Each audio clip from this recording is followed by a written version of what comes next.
Hey y'all! So this is the first of what I'm calling spackling videos. You probably know what spackling is. It's that like gooey stuff that you use to fill in cracks and holes in walls. I'm calling these spackling videos because my primary intention with them is to fill in some of the gaps between the readings. So this week, I'm trying to help you make connections between the article that you read by Rudine Sims Bishop called Windows, Mirrors, and Sliding Glass Doors and the main topic of kind of the second half of the semester, which is children's literature in the real world.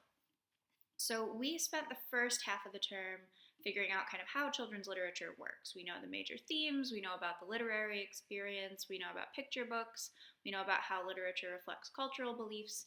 Now we're going to kind of try and breathe some life into it. So it's very easy to assume that books for kids primarily serve one function, which is helping them learn how to read.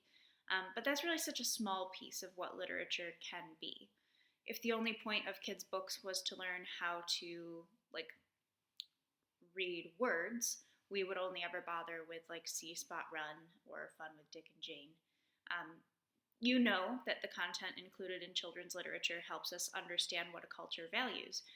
So, what morals are encoded? What lessons do we learn? Really, though, it's not always that explicit. We also learn encoded lessons about how to navigate the world. These are much trickier questions like what does it mean to be a boy or what does it mean to be a girl? What interests and hobbies are valued by mainstream society or devalued?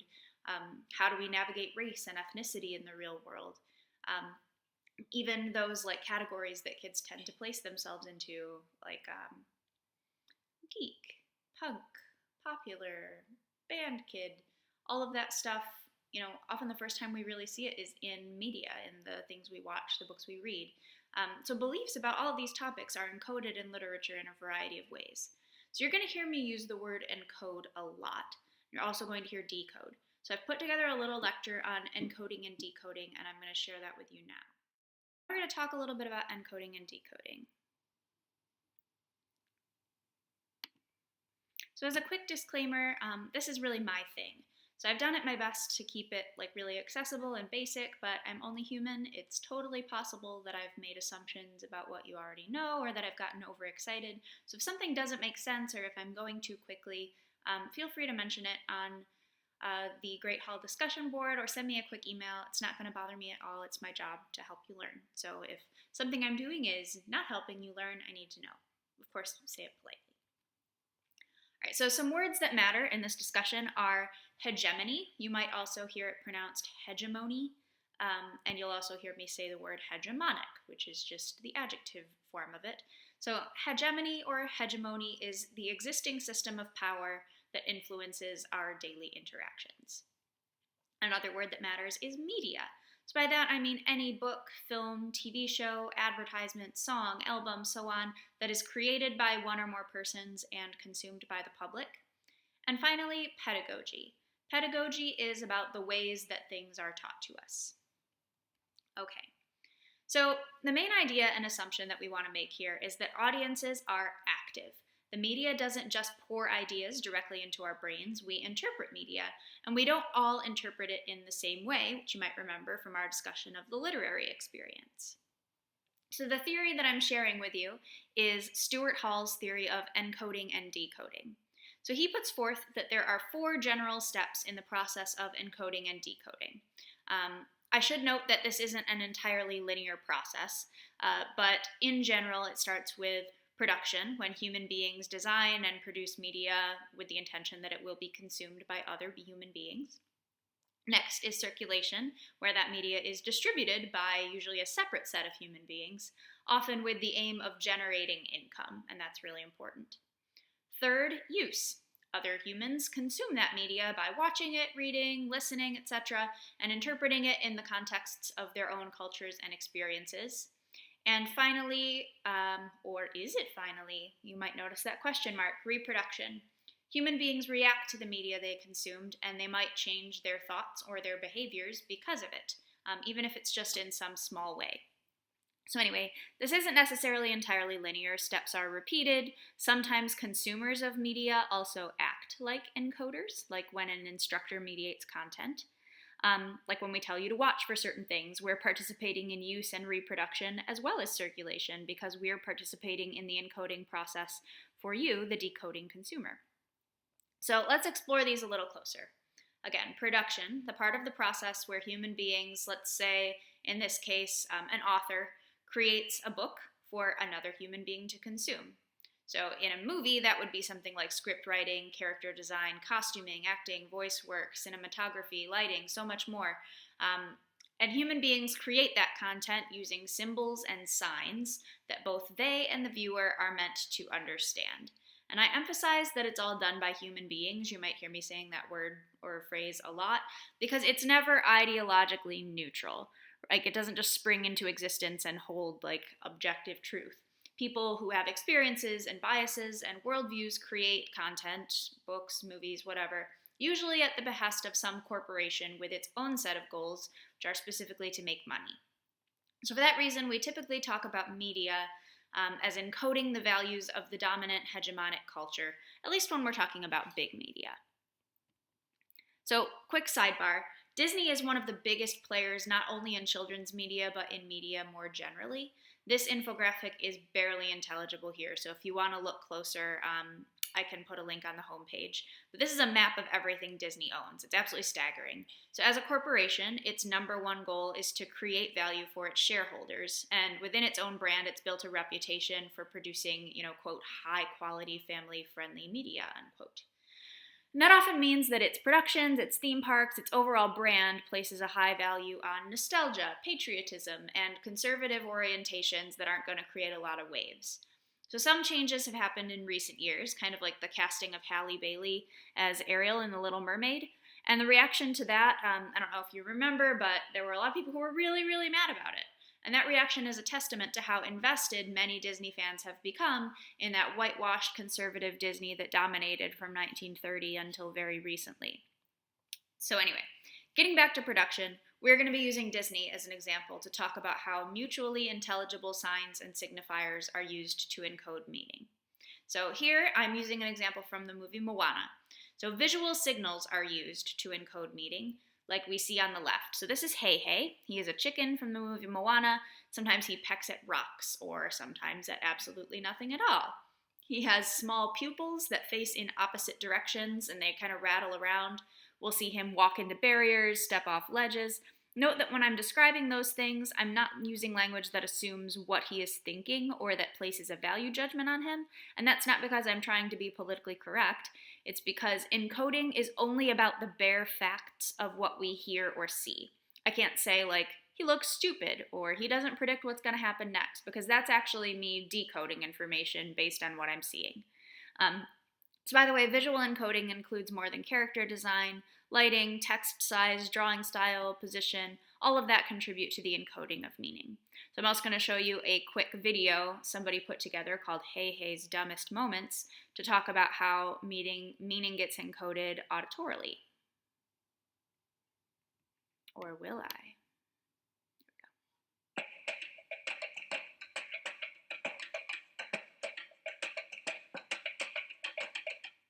On the terror roof, it's all you need. I'm curious about that chicken eating the rock. He seems to lack the basic intelligence required for pretty much everything.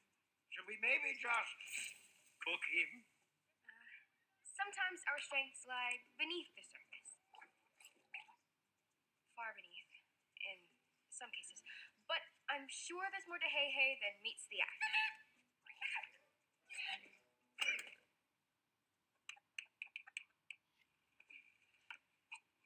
We could keep watching this for a very long time, but what I want to point out is that auditory stuff is more than words. It's also tone of voice, music, and other elements that participate. But in this clip, we do see people talking about Hey Hey. So the elder points out his own perspective about Hey Hey, and Moana sort of contradicts him. She uses language that tells us she's compassionate, or at least concerned about appearing compassionate. Note that the things that I just said are all part of my decoding. The things that we see and hear are really where the meaning is encoded. Okay. So, how we encode meaning. Again, we're in step 2. Any of that step 2 stuff, circulation, after the book is written or the movie is finished or the song is recorded, this all falls into circulation. It's the space in which we actually experience media. So whether we see a movie in a theater or at a friend's house is part of circulation, Whether I can stream it on a service like Netflix or if I have to buy it, that's part of circulation. When it appears on PBS or whether it appears on HBO is a part of circulation. So, for example, Sesame Street got its start on PBS. It's a free channel accessible to pretty much any kid with a TV set. But it was purchased by HBO and is now only accessible to kids whose families can afford HBO and choose to do so, whether that's via cable or streaming. So clips might be available on sites like YouTube or Sesame Street on their website, but access to the full show is now restricted. And that's part of encoding meaning too. The fact that it was a show that was widely available, took place in an urban environment, it was once something we could decode as an effort to reach kids who didn't have class privilege. But we might decode that transition to HBO and the maintenance of the urban setting as a reflection of gentrification, where urban spaces are reappropriated for wealthier children.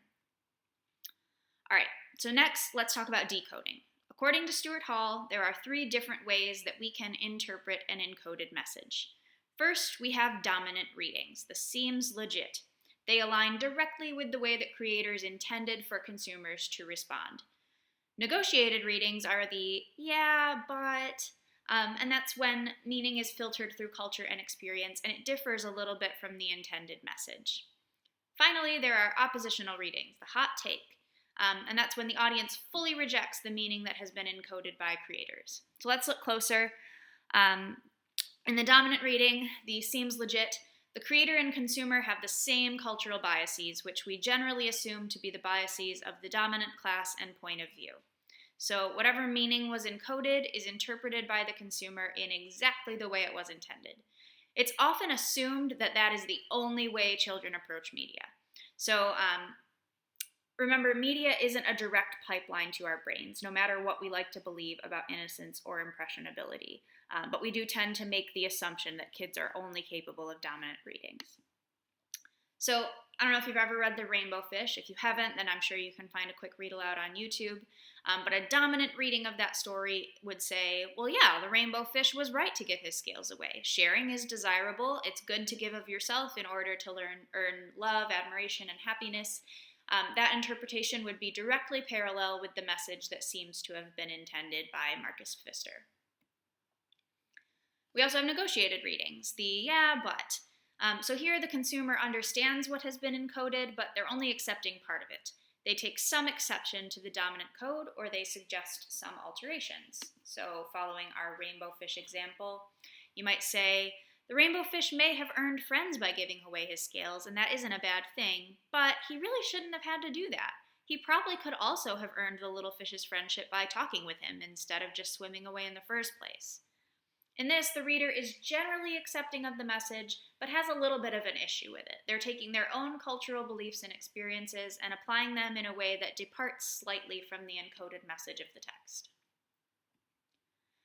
Finally, we have the oppositional reading that is totally opposed to the message encoded by the creator. It's the hot take. So even though this consumer does understand what the creator was trying to communicate and recognizes that that is like the dominant line, they apply their own experiences, orientations, and beliefs to contradict it.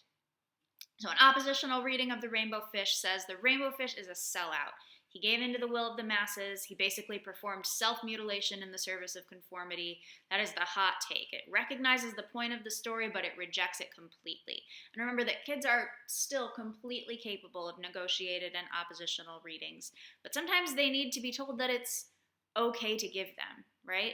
Especially in educational contexts, we don't often give kids the space to push back against the texts that they read.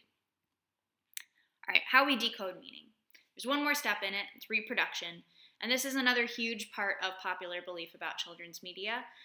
Reproduction is what happens after an experience with media. When you hear people expressing concerns that, well, children exposed to violent video games are going to become violent, they're talking about the reproduction part of this cycle. And there's a lot of different ways that it can happen.